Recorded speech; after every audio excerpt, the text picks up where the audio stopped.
napakagandang umaga, napakagandang yung panghuling linya nung kanta, no? Kasi yung tayo lumuluhod sa harapan ng Panginoon, ah, meron pong nagtanong sa akin nung pauwi kami ng Japan.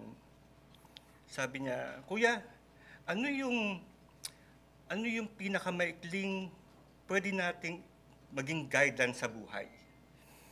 Sabi ko, mahilig kasi ako sa mga 3 puntos. Sabing ganyan.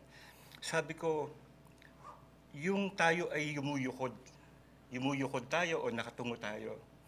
3 bagay.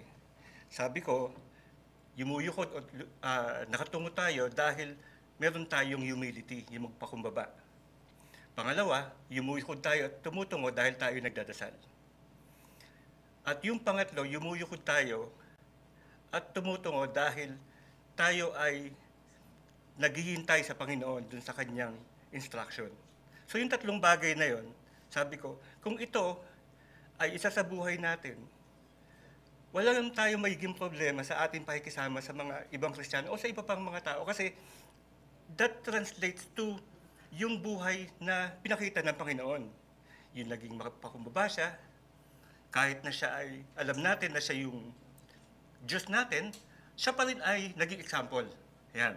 Ngayon, yung i-segue ko na to dun sa example. Ayan. Tayo mga tao,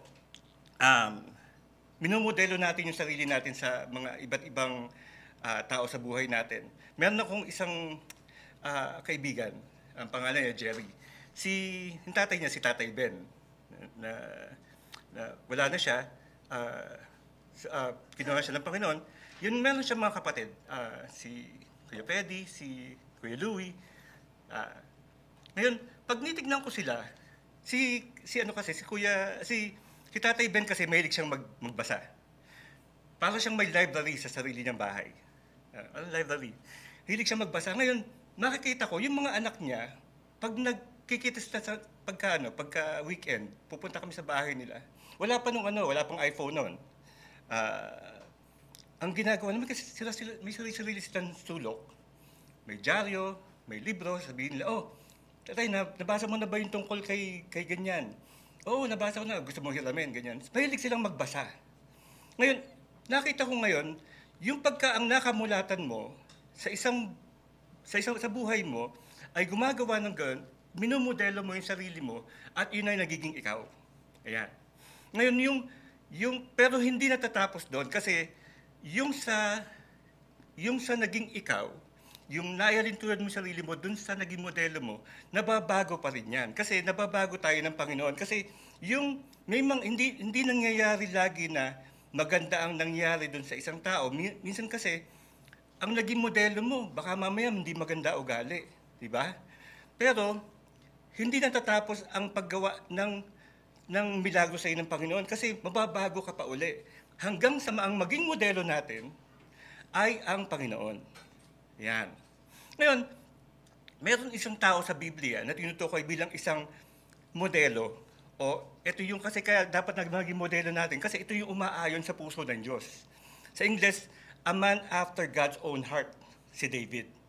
Sana yung iniisip ko, sana maging modelo natin siya sa buhay natin. Alam ko, hindi siya perpekto, pero tao siya eh. Pero ang puso niya sa Panginoon. Yan. At yan ang lalaking ating pag-aaralan, sisayasati natin ang unang aklat ni Samuel. Noon hindi pa siya hari, siya ay isang pastol na naging isang mandirigma. Isa rin siyang makata. Yan, napakarami niyang title. Naging hari siya, naging pastol, naging mandirigma, naging makata, naging siya, naging musician. Naging musician siya. Di ba harp yung kanyang nung may sakit si Haring Saul, siya yung tumutugtog ng harp. Siya ang magiging hari ng Israel, ang pangalawang hari pagkatapos ni Haring Saul. A man after God's own heart. Anong ibig sabihin nito? May isang pagsasalin o translation na kinikilalang Knox Translation. Isinulat ito ng isang pari na nagngangalang Monsignor Ronald Knox na nagsali nito batay sa kanyang pagkakaunawa sa Hebrew. Ang kanyang version is a man to fulfill God's purposes. Yun ang kanyang version nun. O sa Tagalog, ang taong tumutupad sa mga layunin ng Diyos. So instead na a man after God's own heart, ang translation is a man to fulfill God's purposes. Ngayon tayo tinawag para gawin ang layunin ng Panginoon. Ngayon si David ay isang taong gustong tumupad sa mga layunin ng Diyos. Plano ng Diyos, ibig sabihin, gusto niya ang mga ninanais ng Diyos. Nais niyang makitang makuha ng Diyos ang kaluwalhatian. Ngayon, sinabi ko kanina, hindi siya perpekto, naintindihan natin iyon kung alam natin ang buhay ni David. At sana, patuloy natin pag-aralan yung buhay ni David. Ngunit hindi tulad ni Haring Saul. Ito kabaligtaran kasi si Haring Saul, siya ay isang tao na gusto kung ano ang gusto niya. Gusto ko to, gagawin ko to, kahit hindi gusto ng Diyos. Pero si David, sa kabilang banda ay isang taong ninanais na tuparin ang layunin ng Diyos. Nakita natin sa chapter 16. Nag-review muna tayo kung paano ito nangyari. Ang paghihirang na ito ni Samuel, ang propeta, dumating sa bahay ni Jesse sa tagubilin ng Diyos upang pahiran ang susunod ng hari dahil tinanggihan ng Diyos si Haring Saul. So ito yung in the background ginagawa nila, hinihirang na nila si David. Pero hari pa to, si Haring Saul. Pinalinya niya ang mga lalaki, si Elijah ang pinakamatanda hanggang sa pinakabata. Si David naman, nasa labas pa to, nasa bukid. Hindi man lang siya tinawag ng tatay niya para ipakita sa propeta. Nagsasaisip ng amang si Jesse na hindi masyadong importante si David, hindi siya significant dito. Kaya ito munang mga pogi tsaka mga matanda kong anak. Ito muna, si David tsaka na yan. Pero anong pinili ng Diyos? Ang pinili ng Diyos, yung insignificant. Hinihirang ng Diyos yung mga hindi masyadong importante. Dahil may plano ang Diyos dun sa mga hindi importante. Wala ni isa man ang nakaisip sa bahay na yun na si David, ang susunod na hari. Siya ang napili, siya ang hinirang. Ngayon, napakagandang karanasan upang mahirang ng Diyos. Isipin mo, kung ikaw ang pinili ng Diyos, na exciting yun, you're the chosen one, di ba? Upang makakuha ng propeta at lagyan ka ng langis. Actually, nung mga panahon yun, yung langis talagang binubuhos eh. Ngayon kasi, di ba, parang tinitipid, di ba? Yan. Pero actually, ano lang yun sign na lang yan. Simbolo na lang yan. Siya ang nagiging isang hunted na individual. Naging hunted siya. Tinutugis siya ng mga kawal ni Haring Saul. Inakala niya na tapos na ang magandang buhay na naghihintay sa kanya. Ngayon, ang kanyang buhay sa mundo, nabaligtad dahil si Saul, ginawa ang lahat para sirain ang buhay niya. Sipin mo, maganda yung kanyang hangarin, pero dahil merong sariling iniisip si Saul sa buhay niya, sinisira niya si David. Nagplano ang hari, walang tagumpay. Ang totoo, alam niya matatapos na ang maliligayang sandali ng kanyang pag-upo bilang hari. Kumbaga, last stand na niya to. Alam niya na pinili ng Diyos ang binatang to na si David at nais niyang panatilihin ang kaharian sa pamamagitan ng puwersa at hindi hayaan na si David ang pumalit. Para nakikita ko ngayon yung EDSA Revolution. Pinipilit pa rin ng presidente na umupo hanggang sa mawala siya sa pwesto. Ngayon, sa chapter 23, medyo advance na ako doon. Nilalarawan ang mga ginawa ni David noong panahon sa kanyang pagtakas kay Haring Saul. Niligtas ni David ang lungsod ng Keila mula sa mga Filisteo. Ngunit pagkatapos ay nalaman niya darating si Saul upang bitagin siya doon. Si David ay tumakas. Si Saul, pinatnubayan siya ng Diyos, si David, at nakahanap ng kanlungan sa ilang ng Ziph. Nakipagpulong si Jonathan anak ni Saul, kay David upang muling pagtibayin ang kanilang pagkakaibigan at maging paghahari ni David sa hinaharap habang ipinagkakanulo ng mga taga-Ziph ang lokasyon ni David kay Saul. So yung mga taga-Ziph sumisip-sip kay Saul, kaya pinagkanulo niya. Sa 1 Samuel 24, si David habang nagtatago sa isang yungib ay may pagkakataon na patayin si Haring Saul, ngunit sa halip ay pinutol ang isang piraso ng David ni Saul bilang tanda ng paggalang at pagpigil. Nang maglaon ay hinarap ni David si Saul na ipinakita sa kanya ang piraso ng tela bilang patunay na maaari na niyang patayin, ngunit piniling wag. Si Saul sa una ay galit na antig sa mga aksyon ni David at kinilala ang katwiran ni David. At inamin niya na si David ang magiging hari. Sa 1 Samuel 24 yun, ha? Hiniling ni Saul kay David na huwag saktan ang kanyang pamilya kapag siya ang naging hari. Nanumpa si David na hindi niya sasaktan ang pamilya ni Saul at sila'y naghiwalay na ng landas. So maganda yung ending nun. Ito na tayo sa 1 Samuel 25 verse 1. Ito na ating pag-aaral itong umagang to. Unang salaysay pa lang, sinabi dito, namatay si Saul at ang buong sambayan, namatay si Samuel, at ang buong sambayan sana namatay na si Saul, no? Namatay si Samuel at ang buong sambayan ng Israel ay nagtipon upang magluksa. Inilibing nila ang kanyang bangkay sa kanyang tahanan sa Rama. Si David naman ay lumipat sa ilang ng Paran. Sa verse 1, meron tayong obituary. Obituary to ni Propetang Samuel. Parang sa dyaryo, ngayong araw na to, sabi dito, namatay si Samuel at inilibing namin siya sa Rama kung saan siya nakatira. Napakaikling obituaryo. Very brief, ngunit ito ay kapansin-pansin dahil si Samuel ang huling hukom at ang unang propeta ng Israel. Significant siya. Despite na siya ay significant, napaka-brief nung obituary na yon. Nasa pagitan siya nung pagiging hukom at pagiging propeta. Siya ang batang yon. Inialay ng kanyang ina sa tabernakulo, kung matatandaan nyo, yung mga unang chapters ng 1 Samuel. Naglingkod sa Panginoon sa ilalim ng mataas na saserdoteng si paring Eli. Sa verse 2, ito na yung kwento. Itong kwentong to tatalakayin natin tinatawag ng ilan, Beauty and the Beast. Hindi ito yung Disney, Beauty and the Beast. Ngunit ito ay isang lalaki sa pangalan ni Nabal at ng kanyang asawang nagngangalang Abigail. Siyempre, si Nabal ang beast ng asawa. Ang kanyang asawa si Abigail, sinabi dito siya ang beauty. Kasi ang description talaga dito, maganda si Abigail. Actually, hindi lang siya maganda, may utak. Kaya tawag sa kanya beauty and brains. At magkaiba sila sa isa't isa. O, basahin natin yung pangalawang talata. Sa Maon ay may isang taong mayaman, malaki ang kanyang kawan sa Carmel. Mayroon siyang 3,000 tupa at 1,000 kambing. Carmel. Ngayon, ang Carmel na ito ay hindi Mount Carmel. Ang Carmel sa south, sa timog ng Hebron. Nandun siya. Nandun sila sa south. Ang Mount Carmel, nandun sa may taas. Doon yung Mount Carmel. So, iba yung Carmel doon sa Mount Carmel. Gusto ko lang magkaroon tayo ng kaunawaan na meron mga magkapareho ng pangalan. Yan. So, verse 3. Nabal ang kanyang pangalan at buhat sa angkan ni Caleb. Ang asawa niya si Abigail. Ang babaeng ito ay maganda at matalino, ngunit si Nabal ay masungit at magaspang ang pag-uugali. Talagang hindi nagpaligoy-ligoy. Sinabing masungit at magaspang ang pag-uugali.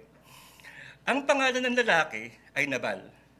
Duda ko, yan ang totoong pangalan niya. Kasi, tingin ko ito palayaw. Kasi, pag sinabi mo yung salitang Nabal sa salitang Hebreo, ibig sabihin nito ay hangal. Sinong matinong magulang ang magpapangalan sa anak ng hangal? So, may posibilidad na ito ay palayaw. Naging reputasyon na rin niya at ginamit niya yon sa pangalang Nabal. Ngayon, magkaiba ang pag-uugali. Isang masungit na tao na mayaman, isang magandang babae na matalino, sabi nga nila, opposites attract. Yan. Minsan, itong verse 4, nabalitaan ni David na ginugupitan ni Nabal ang kanyang mga tupa. Pinapunta ni David sa Carmel ang 10 sa kanyang tauhan at ipinasabi ang ganito, sumainyo ang kapayapaan at sa buo nyong sambahayan. So parang nangyari ganito, dumating yung mga tauhan, shalom, shalom, shalom, peace be with you, ganyan. So maganda ang pakay. Verse 7, nabalitaan naming ikaw ay naggugupit ng balahibo ng tupa, ang mga pastol mo ay nakasama namin at hindi namin sila ginambala. At sa halip ay tinulungan namin sila at hindi naligalig sa buong panahon ng pagpapastol nila rito sa Carmel. Gumagawa siya lang ng report na ito yung ginawa namin sa inyo. Maayos ang aming pakikisama sa inyo, kaya baka naman, parang ganun sabi nila, may gantimpala. Karaniwan ang isang okasyon sa paggugupit ng tupa ay panahon ng kasiyahan o ng kapistahan. Merong pagdiriwang, karaniwan ang isang tao na may maraming tupa, ibibigay niya ang ilan sa mga kaibigan at kapitbahay. At sa kasong ito, ang mga tagapagtanggol tulad ng hukbo ni David. Pinaprotektahan ng tauhan ni David ang mga pastol, iyon ang tinutukoy dito, nung nakaraang panahon. Ito ay isang paraan para sabihin, nagpapasalamat ako sa Diyos sa lahat ng kanyang nagawa. Kunin nyo ang ilang tupa namin dahil may ginawa kayo sa amin. Dapat ganon, di ba? Kumbaga yung Thanksgiving nyo. Maaari kang kumuha ng ilan para sa mga pagkain. Napaka-typical to na ibahagi sa mga kaibigan at pamilya. Family and friends, di ba? Kasama mga kapitbahay. Parang pista o Thanksgiving sa isang community. Verse 8, ito'y mapapatunayan nila sa inyo dahil dito tanggapin mo ang aking mga tauhan at ipinapakiusap kong tulungan mo ako. Bigyan mo ako ng anumang maibibigay mo para maihanda sa aming pista. Yan. Hindi na siya nagpalibigay. Bibigyan mo ako. Verse 9. Sumunod naman ang mga inutusan ni David, sinabi nila kay Nabal ang lahat ng pinapasabi sa kanila at naghintay ng sagot. Umaasa silang makakakuha sila ng tupa at pagkain galing kay kay Nabal. Sinabi ni Nabal, sino ba si David? Sinong anak ni Jesse? Talagang maraming alipin ngayon na lumalabas sa kanilang mga amo. Dinideny niya na kilala niya si David. Alam niyo, nung panahon nung nakaupo si Saul, sa midst ng kanyang kingdom, tiniyak ni Saul na kilala ng lahat si David. Alam ng bawat lungsod na kumupkup sa kanya, ang tungkol kay David, yung malaman ng mga tao na eto si David, wanted yan. Ito si David, siya yung tumalo kay Goliath. Ito si David, naging asawa siya ng isang anak ko. Kilala si David. Pero sasabihin ni Nabal, sino siya? Sino siya? Di ba? Verse 11. Ang tinapay, inumin at pagkain para sa aking mga manggugupit ay hindi ko maibibigay sa mga taong hindi ko alam kung saan lupalop nang galing. Hindi ko maisip yung yung mga words na ginagamit kasi parang yung mga words na ginagamit para sa mga comics mo lang makikita. No? Pero hindi, nasa Biblia to. Magaspang talagang pag-uugali. Verse 12. Namarinig ito, nagbalik sila kay David at sinabing lahat ang sinabi ni Nabal. Verse 13, dahil dito sinabi ni David sa kanyang mga tauhan, ihanda ninyo ang mga tabak ninyo. Ito na. Humanda naman ang 4 na alahan sa kanyang mga tauhan at sumama sa kanya. Oh my goodness. Naiwan ang 200 upang magbantay sa kanilang mga daladalahan. 400. Mayroon siyang hukbo, 400. Manda kayo. Magbabanta ang grupo ni David na patayin sila. At makikita mo ang kanilang intensyon ay patayin ang bawat lalaki sa hukbo ni Nabal o sa pamilya ni Nabal. Napansin ko parang biglang tinopak si David dito. Kasi biglang, ba't hindi niya ako kilala? Ito na, ready na kayo. Alam natin na si David ay isang taong umaayon sa puso ng Diyos. Ayan. Ngunit kung minsan, ang puso ni David ay medyo madilim. Tao din lang naman si David at siya ay nasusubok. Yun. Hindi natin siya binibigyan ng excuses, pero tao tayo na nasusubok din. Matupok. Kaya meron tayong dalawang nagsasagupaan sa kabanatang to. Si Nabal ang matigas ang ulo, si David ang mainitin ng ulo, gusto yun nilang patayin ng isa't isa. Verse 14. Sinabi ng isang pastol kay Abigail, si David po ay nagpapadala ng sugo sa inyong asawa at magalang na nakipag-usap, ngunit sila'y ininsulto ng inyong asawa. Mababait ang mga taong yon. Tinulungan nila kami at wala silang kinuhang anuman sa amin sa buong panahong kasama namin sila sa parang. So sinasabi dito na maganda ang relasyon namin dito, wala po naman silang kahit na anong ginagawa sa amin masama, kaya lang po sila ay hindi binigyan ng magandang salita ng inyong asawa. Verse 16, binabantayan po lang kami araw-gabi sa aming pagpapastol. Ba, maganda pa yung kanilang turing ha. Verse 17, pag-isipan po ninyo kung ano ang mabuting gawin ngayon, sapagkat ang nangyari ay tiyak na magbubunga ng masama sa aming Panginoon at sa buo niyang sambahayan. Hindi naman namin masasabi sa kanya sapagkat matigas ang ulo niya. tiyak na hindi niya kami papakinggan. So kilalang kilala ng mga tauhan doon ang ugali ni Nabal. Pinapakita dito na ang ugali pinapakita ni Nabal ay tanda na siya ay isang taong hangal. Ang isang hangal na tao ay hindi magiging bukas sa payo. Kaya wag na lang subukan pa. Sabi nga ng tatay ko, pumatol ka sa hangal, mas hangal ka. Yon, verse 18. Dali-daling naghanda si Abigail ng 200 tinapay, pinuno niya ng alak ang 2 sisidlan, nagpapatay ng 5 tupa, nagpakuha ng 5 takal na sinangag na trigo, 100 kumpol ng pasas at 200 tinapay na igos. Ang dami to. Lahat na ito kinarga niya sa mga asno. Pagkatapos, sinabi niya sa ilan sa kanyang tauhan, mauna na kayo sa akin at susunod ako. Hindi niya ito pinaalam kay Nabal na kanyang asawa. Verse 20, habang pababa si Abigail sa isang burol, dumarating naman si David mula sa kabila. Yan, magsasalubong sila. Mayroong 2 caravan o grupo ng manlalakbay. Ang isa ay isang grupo ng retaliation o paghihiganti, si David yon. Ang isa naman ay isang grupo ng reconciliation, si Abigail yan. Yan. Nagdadala si Abigail ng pagkain, nagdadala siya ng mga supply, magpapakumbaba siya at susubukang ayusin ang sitwasyon. Verse 21, sa galit ni David kay Nabal ay nasabi niya, sayang lamang ang pangangalaga natin sa ari-arian ng Nabal na yon. Tinulungan natin siya at walang nabawas sa kanyang kawan. Ngunit ito ang iginanti sa atin? Parusahan sana ako ng Diyos kapag hindi ko pinatay bukas ang lahat ng lalaki sa kanyang sambahayan. Talagang galit na galit no? Verse 23. Nang makita ni Abigail si David, nagmamadali siyang bumaba sa kanyang asno at nagpatira pa sa harapan ni David. Sinabi niya, ako na po ang inyong sisihin. Pakinggan po muna sana ninyong aking sasabihin. Huwag po ninyong pansinin si Nabal. Wala pong kwentang tao yan. Tamang-tama po sa kanya ang kanyang pangalan, siya po'y luko-luko. Hindi ko po kasi nakita ang mga tauhan ninyong pinapunta sa amin. Ngayon po'y niloob ni Yahweh na huwag matuloy ang inyong paghihiganti upang hindi mabahiran ng dugo ang inyong mga kamay. Saksi si Yahweh ang Diyos na buhay, lahat ng naghahangad ng masama laban sa inyo ay mapapahamak tulad ni Nabal. Narito po tanggapin po ninyo ang nakayanan ng inyong lungkod at ipamigay ninyo sa inyong mga tauhan. At patawarin po ninyo ang anumang pagkakamali ko. Sigurado kong loobin ni Yahweh na kayo'y maging hari. Pati ng inyong lahi sapagkat nakikipaglaban kayo para sa Kanya at hindi kayo gagawa ng anumang kasamaan habang kayo'y nabubuhay. Ngayon, wala pa siyang ginagawang masama. Wala siyang ginawang masama, ngunit sinabi niya na bahagi siya ng problema. Si Abigail to. Sabi niya, inako niya yung problema.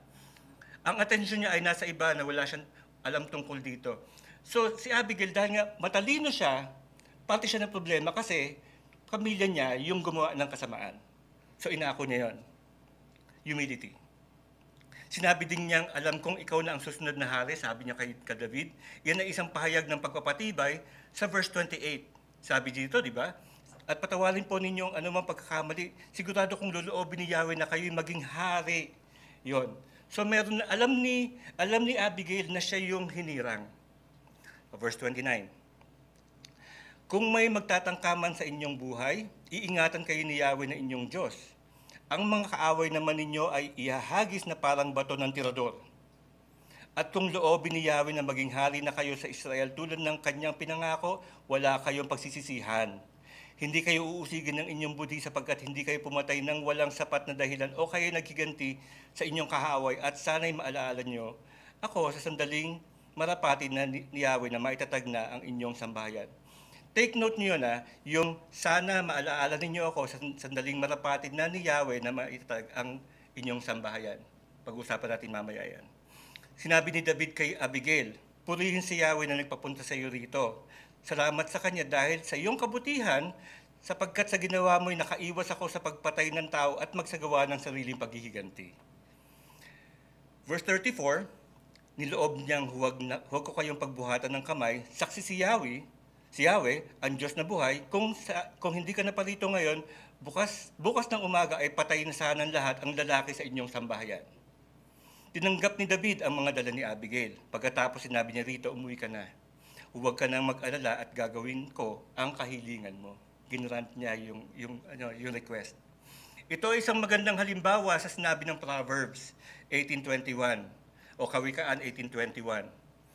Sabi dito, ang buhay at kamatayan ay sa dila nakasalalay. Makikinabang ng bunga nito, ang dito ay nagmamahal. Ang salita niya nagbigay ng buhay sa isang sitwasyon na hahantong sana sa kamatayan. Pero dahil sa kanyang intervention, nagbago ang isip ni David. At alam ko habang binabasa ko to, yun yung wish ni Yahweh na hindi mangyayari to dahil si David ay hinirang ko. Verse 36. At umuwi na si Abigail. Pagdating ng bahay, nakita niya ang handaan ni Nabal. May piyesta nga eh. Walang iniwan sa papista ng isang hari. Naratnan niyang lasing na lasing ito, kaya't wala siyang sinabing anuman ng gabing yon. So, kung ikaw ay nakita mo asawa mo na lasing at pagpapaliwanagan mo, walang kahuhantungan dahil mangyayari ang kausap mo ano yan. Di ba? Inom ka muna, di ba? So, walang kahantungan yon. So, verse 37. Hinintay niya yung kinabukasan. 37, kinabukasan, nang wala na ang pagkalasing nito, sinalaysay niya ang buong pangyayari. Kinuwento niya lahat yon. Nang marinig ni Nabal ang lahat, inatake siya sa puso at nanigas ang buong katawan. Pagkaraan pa ng 10 araw, pinarusahan ni Yahweh si Nabal at ito'y namatay. Yung pinabasa ko to, na-stroke si Nabal. Kasi nakoma pa siya ng 10 araw o 10 days pa hanggang mamatay. So na-stroke siya. Verse 39, na mabalitaan ni David ang nangyari kay Nabal, sinabi niya, purihin si Yahweh, pinaghiganti niya ako sa paghamak na ginawa sa akin ni Nabal at inilayo niya ako sa pagkakasala. Ganda, no? Pinagbayad ni Yahweh si Nabal sa kanyang kasamaan. Si David ay nagpasugo kay Abigail at pinasabing nais niya itong maging asawa. Di ba sabi ko sa inyo, tandaan niyo yung nakaraan, di ba? Sabi kasi ni Abigail, wag mo akong kalimutan, di ba? Okay, so, wag niyo akong kalimutan. So, nagpasabi naman si David. So, nag-uusap naman sila sa mga puso nila. Verse 40, nang dumating sa Carmel ang mga intusan ni David, sinabi nila, pinapasabi po ni David na nais niya kayong mapang-asawa. Verse 41. Ito yung mga panahon yung kasi diretsahan ng usapan. Wala namang Verse 41. Yumukod si Abigail. Ang mukha niya halos sayad pa sa lupa at sinabi nito, narito ang inyong lingkod, handa po ako maghugas ng paa ng inyong mga tauhan. Again, humility. Nagmamadali siyang tumayo, nagmadali pa. Sumakay sa asno at sumama sa mga tauhan ni David, kasama ang 5 sa kanyang mga katulong. Kung titingnan nyo, hindi mahirap, hindi naghihirap si Abigail dun sa kanyang buhay sa sambahayan ni Nabal. Mayaman sila meron siyang mga dama. Ayan. At siya'y naging asawa nga ngayon ni David. Verse 43, asawa na noon ni David si Ahinoam na taga Jezreel. Meron siyang asawa. At ngayon naging asawa na rin niya si Abigail. Si Michal naman, na asawa ni David ay binigay ni Saul kay Palti na anak ni Laish ng Galim. Okay, si Ahinoam muna. Kasama siya ni David nung panahon ng pagtakas niya kay Haring Saul. Kasama na ang sa panahon sa teritoryo ng mga Pilisteo. Kilala siya bilang ina ni Amnon. Mababasa natin siya sa mga susunod pa. Amnon. Ang panganay na anak ni David na maglaon ay gaganap ng very, very significant na papel sa sambahayan ni David, si Amnon. Si Michal. Isang prinsesa ng pinag-isang kaharian o yung United Kingdom ng Israel. Hindi United Kingdom ng Britain to. ang nakababatang anak na babae ni Haring Saul, siya yung unang naging asawa ni David. Kung natatandaan nyo, nung manalo siya kay Goliath, siya yung pabuya. Yan. Pinatunayan ni Michal ang kanyang katapatan sa kanyang asawa kaysa sa kanyang ama nang iligtas niya si David mula sa pag-atake ng kanyang ama sa buhay ni David. So, hindi siya nagpagamit sa tatay niya. Alam niya, kilala niya si David na mahihirangin ng Panginoon, kaya siya ay umayon sa plano ni David. Ganyang katapat ang Panginoon kay David. Si Palti. Sino si Palti? O yung sa ibang version ay Paltiel. Anak ni Laish mula sa Galim. Ang pangalawang asawa ni Michal. Ang ibang mga version ay nababasa na Paltiel siya sa 2 Samuel 3:15. Ang King James Version naman sinabi Palti siya, P-H-A-L-T-I o Paltiel ayon sa pagkakabanggit. Sa 2 Samuel 3:16, pinaghiwalay sila ni Michal at siya'y nag-iiyak. Wala nang ibang nasusulat sa Biblia patungkol kay Palti. Yun lang yung ating nabasa doon. Ngayon, dito sa 1 Samuel 25, pangunahing tinuturo ng 1 Samuel 25 ang tungkol sa kahalagahan ng karunungan, kababaang loob, kaya ulit ko sinasabi sa inyo yung humility, at pagtitiwala sa katarungan ng Diyos. Kahit na nakaharap tayo sa walang katarungan o panggagalit, kahit na kanong pagkagalit, magpapakumbaba tayo. Ang kwento ni David, Nabal at Abigail ay nagbibigay din sa mga kahihinatnan ng kahangalan at mga pagpapalang nagmumula sa matuwid na mga pagkilos at pananampalataya sa paggabay ng Diyos. Ilang mga bagay na gusto kong bigyang diin. Ang mga panganib ng kahangalan. Si Nabal, naglalaman ng kamangmangan, kasakaman, lahat ng kawalan ng paggalang sa piniling pununo ng Diyos. Ang mga aksyon ni Nabal ay nagpapakita ng mga negatibong kahihinatnan ng pagmamataas at pagkamakasarili, kayabangan. Ang kahalagahan ng karunungan, knowledge. Si Abigail, asawa ni Nabal, kumilos ng may karunungan at kaunawaan na kinikilala ang potensyal na panganib at pamamagitan upang maiwasan ang pagdalat ng dugo, intervention. Tinatampok ng kanyang mga pagkilos ang kahalagahan ng patnubay ng Diyos at paggawa ng matalinong pasya sa mahihirap na sitwasyon. Kahit under pressure siya, very composed siya para gumawa ng mga judgment. At yun ay dahil kinikilala niya muna si David na hinirang ng Diyos. Ano ang gagawin ko pagkakaharap ko ang hinirang ng Diyos? Inauuna niya. Pagtitiwala sa katarungan ng Diyos. Noong una ay nagplano si David na gumanti kay Nabal para sa kanyang pang-iinsulto. Tara na, patayin natin sila. Sabi niya, di ba? Ngunit ang intervensyon at matalinong payo ni Abigail ay umakay sa kanya na muling mag-isip. Pinapakita nito ang kahalagahan ng pagtitiwala sa panahon at katarungan ng Diyos sa halip na gumamit ng personal na paghihiganti. Slow to speak, slow to anger, di ba? Sabi sa Exodus 14:44, ipagtatanggol kayo ni Yahweh. Pumanatag lamang kayo. Easy lang kayo. Si Yahweh bahala.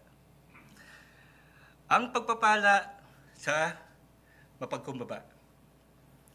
Ang humble at kahandaan ni Abigail na magpaglingkuran si David, kahit na siya ay mali, sabi niya siya ay mali, ay ginantimpalaan ng siya ay naging asawa ni David. Nilalarawan nito na kung paano ang ganito pag-uugali sa iba, lalo sa may authority.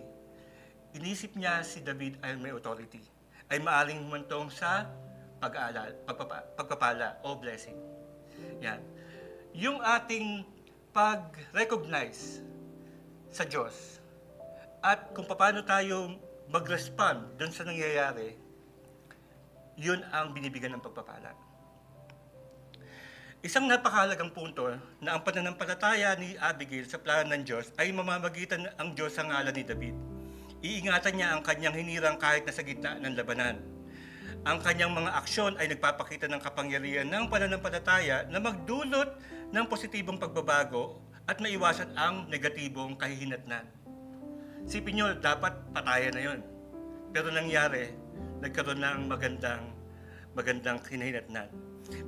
Binibigyan din dito sa kabanatang to na mapagkaloob na kamay ng Diyos ang buhay ng mga individual kahit na sila ay gumagawa ng kabangmangan. Yun ang nangyari kay Nabal, namatay siya. Pero sa kamangmangan din niya yun. Yun. Ang interbensyon ng Diyos sa sitwasyon sa pagitan ni David at Nabal, humahantong sa pagkamatay ni Nabal, ang pagpapala kay Abigail, nagpapakita ng sukdulang kontrol ng Diyos sa mga kaganapan. God is in control. Kung nangyari ito sa kanila dati, patayan na to, wala pa naman nangyari ng mga patayan sa panahon ngayon dahil ang mga tao ngayon nakakapag-isip na.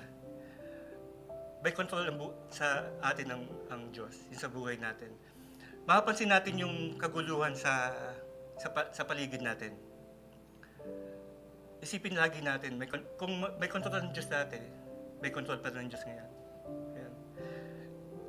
Ang ating pananaw lang ang binabago ng Diyos. Paano natin titignan ang mga sitwasyon at paano i-apply yan sa mga sarili natin. Kasi kung tayo ay magpapanik at ang Diyos ay hindi nagpapanik, alam natin, sa Diyos tayo modelo. Kaya pinag-uusapan ko yung salitang modelo kanina pang sa simula.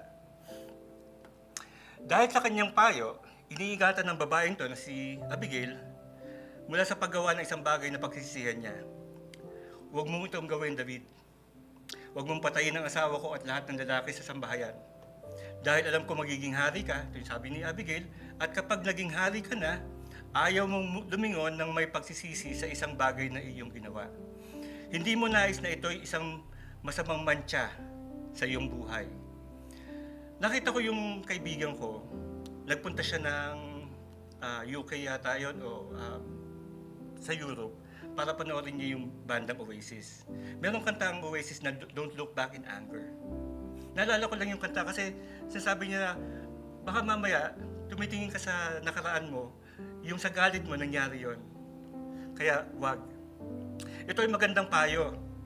Maging matalino sa pagdedesisyon na hindi ka magsisisi. Ang ating desisyon na mabuhay para sa Panginoon, ang tanggapin ng Panginoong Hesukristo na maging tagapagligtas at Panginoon, yung nabubuhay ka para sa Diyos ng buong buo, hindi mo ito pagsisisihan. Kung ibibigay mo ang iyong buhay kay Hesukristo at magbabalik loob sa Kanya, hindi ka magsisisi. Pagsisihan mo lang yung kasalanan mo. Hindi mo ito malilimutan. At hindi mo ito pagsisisihan kasi hindi ka mabubuhay para pagsisihan yon. Kapag ibinigay natin ang ating buhay kay Kristo, nakakasiguro tayo na pinatawad tayo sa mga kasalanan at meron tayong buhay na walang hanggan. Walang pagsisisi kapag binigay natin ang ating buhay kay Kristo at sundin ang Panginoon ng tunay at buong puso. Magsisisi ba tayo doon? Hindi. Yung ating mga desisyon sa buhay, marami tayong pinagsisisihan, lalo na nung buhay natin nung wala pa tayo kay Kristo. Pero ngayon na kay Kristo tayo, walang pagsisisi. 100%. Kasi yung iniwan nating buhay, wala na yun eh. Sabi, di ba, as white as snow, nilinis ng lahat yun, di ba? Kaya yung ating pinagsisihan dati, at yung bago nating buhay, wala nang pagsisisi. No more regrets. Yung regret natin dati, wala na yun eh. We are cleansed. Nilinis tayo. Tayo ay hinirang din ng Panginoon. Kung hinirang ng Diyos si David, hinirang tayo ngayon sa pamamagitan ng pagkamatay ni Jesucristo. Hinirang tayo, hindi lang para maupo, hindi lang para makipagkapwa-tao, hinirang tayo para ibahagi yung ating na-enjoy ngayon, yung buhay na walang hanggan. Hindi natin sasarilinin to kasi kung na-enjoy natin to, ba't hindi natin to ibahagi sa ibang tao? Para sila naman din mag-enjoy ng buhay na walang hanggan. Kasi hindi natatapos dun eh. Di ba meron tayong pagka nagkasalita tayo, merong tuldok? Ang buhay daw hindi na natatapos sa tuldok dapat. Kama. Kasi magpapatuloy pa to hanggang sa dumating ang Diyos sa harapan natin. Amen? Tayo manalangin. Salamat Panginoon sa inyong pagbibigay sa amin ng aral. Yung buhay na walang hanggan na binigay niyo sa amin. Yung buhay na namin pinagsisihan noong araw ay hindi namin pagsisisihan ngayon dahil ang buhay namin ngayon ay buong buo na binibigay namin sa inyo. Habang tayo nakapikit at nakatungo, alam po namin na ito po ay isang simbolo ng aming pagsisisi. Ito po ay simbolo ng aming kababaang loob. Ito ay simbolo ng aming pagdadasal na lagi kaming umaayon sa inyo, sa inyong instruction. Na kung meron mga nanonood ngayon, nakikinig, na hindi pa nakakatanggap kay Jesucristo, na kanilang tagapagligtas at Panginoon, sana po ay makapag-isip na pagsisihan ang nakaraang buhay at tumanggap sa buhay na walang hanggan na ibinibigay sa pagkamatay ng ating Panginoong Jesucristo at binuhay niya tayo kasama niya sa paan ng Diyos. Tayo po ay hindi magsisisi dahil yung buhay na yun napakasarap. Yung buhay na yun ay puno ng biyaya at pagpapala.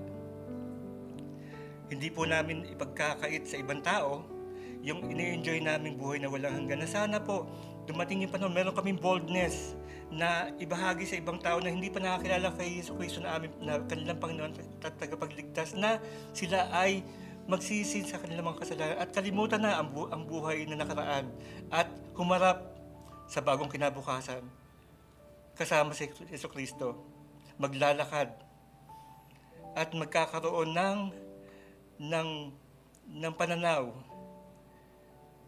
sa puso ng Diyos, kung ano ang naaayon sa puso ng Diyos. Sana po, panalangin ko, Panginoon, na ito po ang aming maging aral at i-apply namin sa aming mga buhay, na kami po ay maging katulad ni David. Maging modelo namin siya hanggang sa pagdating niyo. Kami po ay dumudulog sa inyo, sa inyong harapan. At sana po itong maghapong to ay bigyan niyo po ng kaliwanagan sa aming mga puso't isipan. At pinapanalangin po namin, Panginoon, na hindi po matapos dito ang mga aral na to. At patuloy niyo po kami bigyan ng inspirasyon sa inyong salita. Ito po ang aming dalangin sa pangalan ni Jesus. Amen.